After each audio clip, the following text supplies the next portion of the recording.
PM Modi ने असम के मोरान में पूर्वोत्तर भारत के पहले ईएलएफ यानी कि इमरजेंसी लैंडिंग फैसिलिटी का उद्घाटन T-130J विमान के साथ ऐतिहासिक लैंडिंग के माध्यम से शुरू किया। यह लैंडिंग मोरान बाईपास पर राष्ट्रीय राजमार्ग संख्या 37 पर 4.2 किलोमीटर लंबे क्षेत्र में सुदृढ़ तरीके से निर्मित किया गया है। अब असम में इसके शुभारंभ के साथ ही वहां पर पीएम की जो एक दिवसीय यात्रा है उसकी भी शुरुआत हुई है। तो आइए जानते हैं कि जो इमरजेंसी लैंडिंग फैसिलिटी है, विशेष तौर पर पूर्वोत्तर भारत के संदर्भ में अगर बात करें तो ये पूर्वोत्तर भारत की पहली ऐसी ईएलएफ है।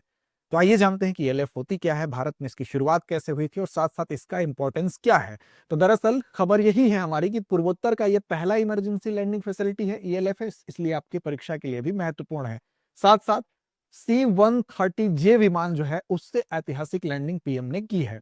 तो आइए समझते हैं कि जो इमरजेंसी लैंडिंग फैसिलिटी है, बेसिकली इसका इंपॉर्टेंस क्या है और यहाँ पर अभी फिलहाल जिस जगह पर यह बनाया गया है उस जगह की वजह से इसका इंपॉर्टेंस क्यों बढ़ जाता है। मोरान की जहां तक बात है तो वहां पर अगर आप देखेंगे तो इसकी लेंथ जो बनाई गई है वो 4.2 किलोमीटर तक बनाई गई है। कुछ ये प्रतीकात्मक रूप से ये तस्वीर है, इसके माध्यम से आप समझ सकते हैं।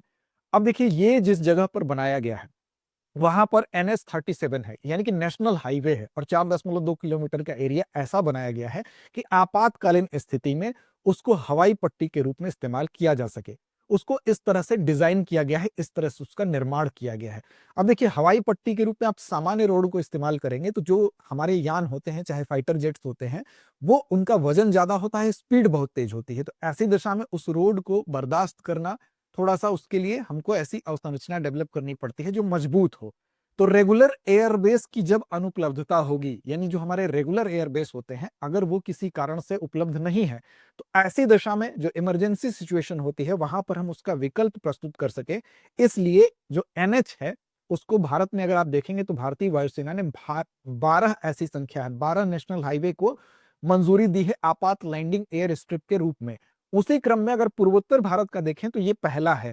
तो इसलिए इस ईएलएफ की इंपॉर्टेंस है क्योंकि नॉर्थ ईस्ट की अगर बात करें, पूर्वोत्तर भारत की बात करें तो जो असम है वो पूर्वोत्तर भारत के प्रवेश द्वार के रूप में जाना जाता है।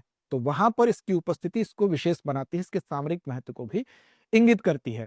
अब ऐसी दशा में 130 जो विमान है, C-130J जो विमान है, ट्रांसपोर्ट प्लेन एक प्रकार का है, उसको पहले भी इस पर उतार के पहले प्रैक्टिस की गई। इसके अलावा फाइटर जेट के रूप में अगर बात करें तो सुखोई जो हमारा विमान था उसको उतार के इस पर प्रैक्टिस की गई। यानी कि अभ्यास किया गया और ये देखा गया कि क्या ये उसको सहन शक्ति इसकी ठीक है कि नहीं, इसका निर्माण ठीक से हुआ है कि नहीं। पूर्व अभ्यास के माध्यमों से इस बात की पुष्टि हुई और फिलहाल 14 फरवरी का वो दिन जिस दिन की पीएम ने जो C-130J विमान है उससे यहाँ पर लैंडिंग, एक ऐतिहासिक लैंडिंग करके पूर्वोत्तर भारत के पहले ईएलएफ इमरजेंसी लैंडिंग फैसिलिटी का उद्घाटन कर दिया। अब देखिए ये अगर हम इसकी बात करें तो ये हाईवे बेस्ड एयर स्ट्रिप जो होते हैं इसके बीच में किसी भी तरह का आपको डिवाइडर नहीं मिलेगा, यानी कि इसको बिल्कुल उसी तरह से डिजाइन किया गया है जैसे कि हमारी हवाई पट्टियां होती हैं। अब यहाँ पर चाहे फाइटर जेट हो चाहे वो ट्रांसपोर्ट एयर क्राफ्ट हो, वो दोनों ही इस पर उतारे जाएंगे और इस पर उसका संचालन हो सकेगा। री कंक्रीट के माध्यम से इसकी सतह बनाई गई है, यानी कि इसको मजबूती प्रदान किया गया है ताकि रक्षा अभियान के समय या आपदा या बचाव के समय इसका इस्तेमाल निर्बाध तरीके से किया जा सके। तो इसकी लेंथ आपको याद रखनी है 4.2 किलोमीटर, फैक्ट के तौर पर 100 करोड़ रुपए के आसपास इस पर व्यय हुआ है। इसके रणनीतिक और बहुउद्देशीय के रनवे के रूप में इसको डेवलप किया गया है ताकि आपात स्थिति में अगर डिब्रूगढ़ का जो वहां पर एयरपोर्ट है, हवाई अड्डा है, उसके विकल्प के तौर पर उसको उसके भार को अगर वो वहां पर बंद होता है तो इसको ये एक विकल्प के रूप में प्रस्तुत किया गया है। अब देखिए जहां तक भार वहन करने की क्षमता है तो इस पर 40 टन तक के जो लड़ाकू विमान है वो इस पर आसानी से आ जा सकेंगे। इसके अलावा 74 टन तक के अधिकतम टेक ऑफ वजन वाले जो परिवहन विमान है वो भी इस पर आ जा सकेंगे। अब सवाल उठता है कि इस तरह की ये जो संरचना है ये बनाई गई है, इसका महत्व तो क्या होगा।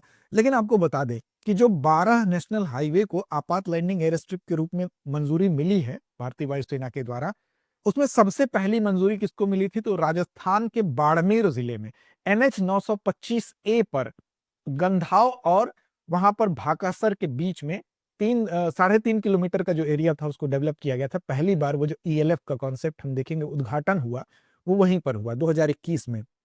तो याद रखना ये भी आपको है कि बाड़मेर में 2021 में ऐसा पहला जो ईएलएफ है उसका उद्घाटन किया गया।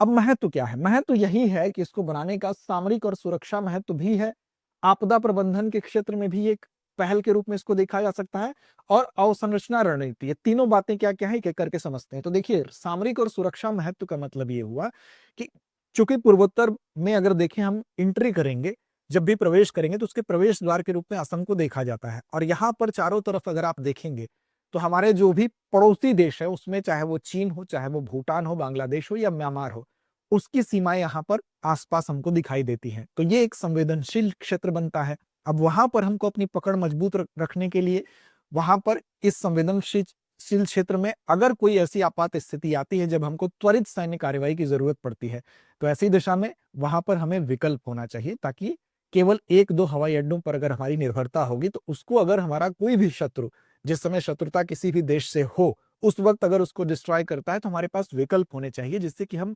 रैपिड मिलिट्री डिप्लॉयमेंट यानी कि त्वरित सैन्य कार्रवाई करने के लिए हमारे पास जितने ज्यादा विकल्प होंगे हम उस क्षेत्र में उतने ज्यादा मजबूत होंगे। यानी कि परिचालन, परिचालन वो शब्द है जिसको कि हम सैन्य कार्रवाई से संबंधित करके देख सकते हैं, यानी ऑपरेशनल सिचुएशन में हम वहां पर विकल्प हमारे पास जितना अधिक होगा हम उतने मजबूत होंगे। दूसरा है कि फ्लेक्सिबिलिटी होनी चाहिए, यानी कि परिस्थिति अगर ऐसी बनती है तो हमारे पास रणनीतिक रूप से बढ़त हमको मिलेगी जब हमारे पास इस तरह के ज्यादा विकल्प होंगे।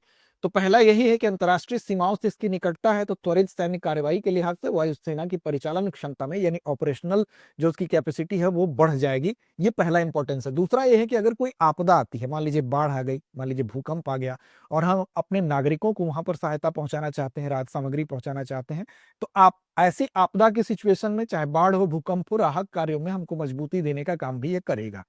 तीसरी बात आती है आपकी अवसंरचनात्मक रणनीति, क्योंकि इसका दोहरे उपयोग यानी डुअल यूज का बुनियादी ढांचा डेवलप करना हमारा लक्ष्य भी है। यानी कि भारत जो है उसकी एक व्यापक योजना का हिस्सा भी ये है कि हम ऐसी अवसंरचनाओं को ज्यादा से ज्यादा निर्माण करें उनका, जो कि नागरिकों के लिहाज से भी और रक्षा के लिहाज से भी आवश्यकता एक साथ उनकी जुड़ी हो, यानी कि डुअल यूज उसका हो, ऐसा बुनियादी ढांचा डेवलप किया जाए, नागरिक और रक्षा आवश्यकताओं दोनों का समन्वय उसमें हो। तो इस लिहाज से अगर इसकी हम बात करें तो NH-31 पर 4.2 किलोमीटर लंबाई में बनाया गया ये हवाई पट्टी इस तरह से डेवलप की गई है कि इस हाईवे पर इस एरिया को इस तरह से डेवलप किया गया है कि आपात स्थिति में हवाई पट्टी के रूप में इसका इस्तेमाल किया जा सकता है। मिलिट्री के लिए भी रेस्क्यू एयरक्राफ्ट भी इस पर उतारे जा सकते हैं, और इस तरह से नॉर्थ ईस्ट में हमें ये सामरिक दृष्टिकोण से भी एक महत्वपूर्ण स्थिति प्रदान करता है, मजबूती प्रदान करता है। तो ये फिलहाल आज की न्यूज़ थी। अब आगे बढ़ने से पहले आपको एक महत्वपूर्ण सूचना भी दे दें कि अगर आप अपनी तैयारी करना चाहते हैं, अपने घर से इसकी शुरुआत करना चाहते हैं, बिल्कुल ज़ीरो लेवल से शुरुआत करना चाहते हैं, मार्गदर्शन की कमी आपको खलती है, तो आपके लिए एक best option pocket friendly GS studio foundation live online course. ये कोर्स केवल 24,999 के अंदर ही उपलब्ध होगा। आपको अतिरिक्त डिस्काउंट के लिए आपको AMITABH अमिताभ कूपन कोड लगाएंगे तो इससे भी कम कीमत पर ये मिलेगा। अब ये सवाल उठता है कि ये कोर्स आपके लिए क्यों महत्वपूर्ण है। तो देखिए, अगर आपने कुछ भी शुरुआत नहीं की है, बिल्कुल जीरो से शुरू करना चाहते हैं, तो 14 महीने में प्रीलिम्स से लेकर मेंस तक जीएस का आपका जो पूरा का पूरा पोर्शन है वो कवर किया जाएगा इस कोर्स के माध्यम से, बेहतरीन मार्गदर्शन के माध्यम से। इसके अलावा इसमें और बहुत सारी खास बात है, हिंदी, इंग्लिश और इंग्लिश तीनों मीडियम में ये उपलब्ध है। इसके अलावा आपको 2 साल के करंट अफेयर्स की पूरी कवरेज दी जाएगी, क्लासेस का एक्सेस तो मिलेगा है, प्रिंटेड मटेरियल मिलेगा, 18 क्लास टेस्ट देने को मिलेंगे। ये सारी खूबियों के अलावा आपको ये कोर्स और भी फायदा तब पहुंचाएगा जब आप ऑफलाइन बैच में अगर आप एडमिशन लेने आते हैं, तो ये जितनी फीस आप यहाँ पर दिए हुए होते हैं वो पूरी उसमें एडजस्ट कर दी जाती है, तो उस वक्त इसका फायदा आपको और ज्यादा नजर आएगा। तो फिलहाल आपको तैयारी शुरू करने के लिए, अपनी बुनियाद मजबूत करने के लिए एक बेस्ट कोर्स आपके लिए हम लेकर आए हैं। इसके लिए दृष्टि लर्निंग ऐप को डाउनलोड कर लीजिए। वहां पर जब जाएंगे आप, परचेज करने का ऑप्शन आएगा, तो अमिताभ कूपन कोड लगाएंगे तो और ज्यादा आपको छूट मिलेगी इसकी कीमत में। हिंदी और इंग्लिश तीनों माध्यम में बैच है। फिर भी मन में कोई दुविधा है तो 8750187501 वो नंबर है जिस पर आप कॉल करके उस दुविधा को दूर कर सकते हैं। तो डाउनलोड कर लीजिए दृष्टि लर्निंग ऐप। आपको डिस्क्रिप्शन में एक लिंक भी मिलेगी, उस लिंक के माध्यम से भी इस कोर्स तक आप पहुंच सकते हैं। चलिए अब चलते हैं अभ्यास प्रश्न की तरफ। राजस्थान के बाड़मेर जिले में NH-925A पर गंधाव और भाकासर के बीच स्थित पहली आपातकालीन लैंडिंग सुविधा, जो पहली ELF थी, उसका उद्घाटन कब किया गया था, ये आपको बताना है। तो अगर ध्यान से आपने सुना होगा तो पहली नजर में ही इसका जवाब आप दे देंगे, 2019, 2020, 2021 या 2022। तो इसका जवाब दीजिए। चैनल को सब्सक्राइब नहीं किया तो कर लीजिए, जिससे कि हमारी हर अपडेट आप तक पहुंचती रहे। साथ साथ टेलीग्राम चैनल पर भी हम दृष्टि IAS यूट्यूब के नाम से उपलब्ध है, वहां भी हमसे जुड़ जाइए ताकि इस कार्यक्रम के लिंक आप तक आसानी से पहुंच सके। तो लड़ते रहिए अपने लक्ष्य की ओर, बढ़ते रहिए। अब एग्जाम की तैयारी को और बेहतर करने के लिए हमारे चैनल को लाइक, शेयर और सब्सक्राइब करना ना भूलें।